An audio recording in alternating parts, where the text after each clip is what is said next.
Hello there, lords, ladies, gentlemen, boys, girls, aliens, humans, reptiles, conspiracy theorists, Illuminati agents paid by the government to hunt down things that need hunting down. It's the great and glorious, soon to be famous one day Nick Dutch back on the camera again one more time. Hi there, how the heck's it going?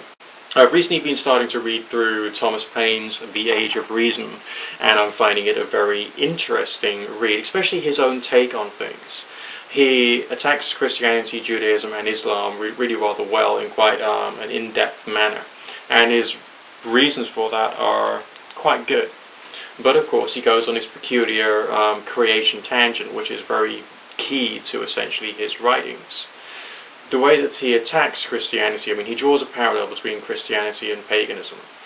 He looks essentially at the myth of Jesus Christ, or the story of Jesus Christ, and it says, although the character of Jesus Christ, had he existed, was in fact really rather good, a great character, look what the religion has done to him, and started to see things in a different light. One of the interesting statements that he makes is, Christianity is as close to atheism as dusk is to darkness, because he believed that there is as it were, pure knowledge of God that could happen through his conceptualization of deism.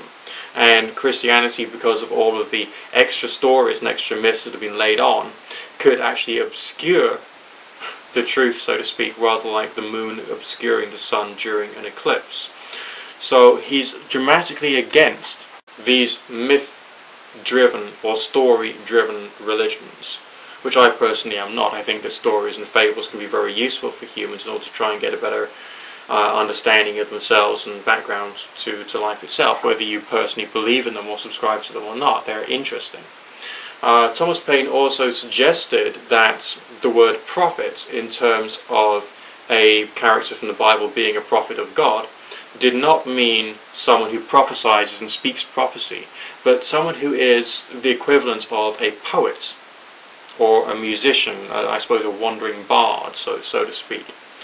That's essentially what he feels that the word means, which is of course a dramatic reinterpretation of what the rest of us think that the word prophecy means, as in the Bible, as in someone who actually says something about the future. Okay, but remember, there are various people in the Bible who did not necessarily speak prophecies, but were regarded as being prophets. Alright, so essentially, if that's the case, then what were these prophets doing? They were basically telling a story which is basically to do with or about God in one form or another, whether it's directly or by analogy. And if it's through communication, it would have to be by analogy, because communication is sounds which represent the thing which is being talked about, rather than actually being the things themselves. But that's basically another issue.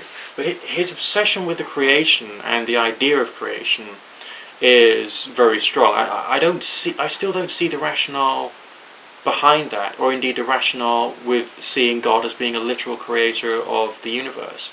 Sure, he talks about nature in all its various different facets, and considers that the laws of nature, such as the properties of a triangle, are there even if the triangle is not, and therefore something might have actually been involved in the process of creating all of the laws governing a triangle, and of course lots of other things. Although he's promoting science, he's promoting education, he's saying that we must learn these things, he's also saying that we have to do this by way of understanding God's creation, and therefore to be doing something worshipful. He also draws an extrapolation between studying how wonderful and how glorious the universe is, and suggesting that there is a message there that we have to be kind to one another, because the universe is so beautiful and is therefore the work of God. And this is also something which I don't personally see. I mean, yes, there's a great deal of majesty and beauty in the massive expanded cosmos, and we are tiny little creatures on this tiny little marble or grain of sand in a sunbeam, or whatever you want to call it. And it is amazing. The stalactites and stalagmites are beautiful. Crystals are amazing forms of structure. Okay, so there's lots of things which fill us with awe and wonder. But I still personally don't see the correlation between God and the creation of the universe, nor do I see that that is particularly necessary. Thomas Paine's arguments so far, I've only read up to page like 38 so far.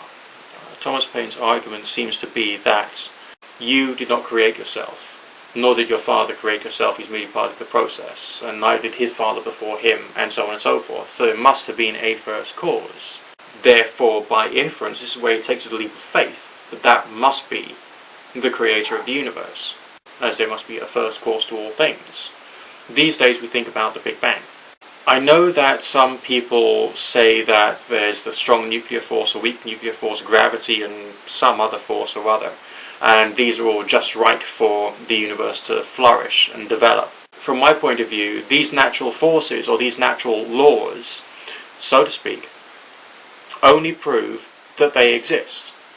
They don't prove that there is a necessary creator of these laws. So I personally disregard that argument and see that as being unnecessary. As I say, I've only read up to page 38 in this book, and so far, of course, I am finding it interesting. And I'll carry on reading some more tonight and tomorrow, and I'll let you know how I get on with this. But as far as I'm concerned, I don't think I need a justification to believe in a higher power, apart from the effect which I know it has upon me, despite the fact that I can act compassionate towards other people. During the times when I believe more in a higher power, something inside me changes just that little bit more, and I can feel compassion and empathy for other people more, and I become marginally less selfish and driven towards looking after myself, and more towards making sure that I do things in accordance with some form of stronger morality. That in its own right is a reason for me to use the idea of God or a higher power of some description in my day-to-day life. Do I need to justify it with the idea of creation? No. Do I need to justify it with the various forces of the universe? I don't see the point. And I feel that it is a justification. I mean, I want to understand more about where Thomas Paine is coming from, especially as I'm going through this deist kick at the moment. To see how much I agree with him. I mean, there's some wonderful pieces of poetry. I mean, just the way that he writes is just pure poetry and celebration of life. It's a bit like going to certain passages of the Egyptian Book of the Dead. There's just this total beauty in some parts of his writings.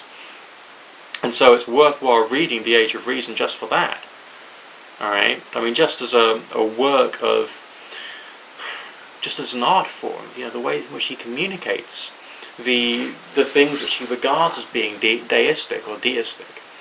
It's quite astounding. And yes, it does fill you full of the awe and wonder of the universe, and that in its own right is good. But it still doesn't seem to answer the question.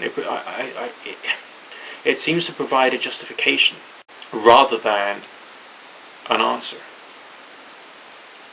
Anyway, that's just my thoughts for today.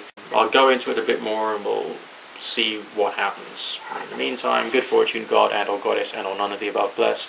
Great and glorious, soon to be famous one day, Nick Dutch signing out for now.